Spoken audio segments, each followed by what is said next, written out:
So ito pala si Sir, yung kumuha ng ating e-bike. So ayan mga amigas, no, trinay na ni Sir yung e-bike ng unit dito.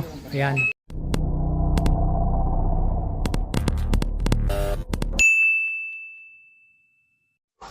Hindi yung maigi tinuturo ko sa'yo, ha? Oo, tapos, ito yung buton.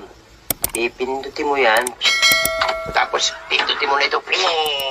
Okay, so yun mga amigos, nandito na kami sa deliver namin ng e-bike namin. No? So, ayan, baba namin. Okay, so yun yung e-bike na i-deliver namin dito sa Caloocan, no?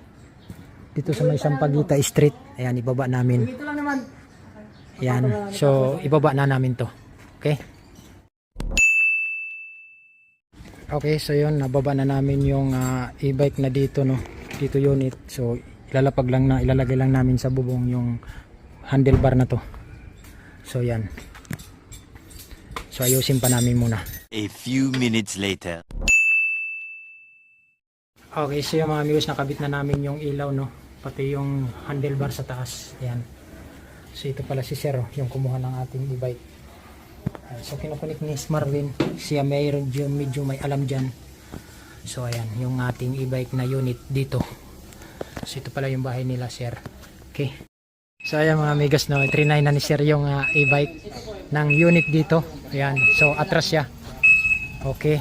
So, yan. Dinimo na ni Marvin kung paano gamitin yung e-bike. So, yan yung truck namin, sasakyan namin. Okay.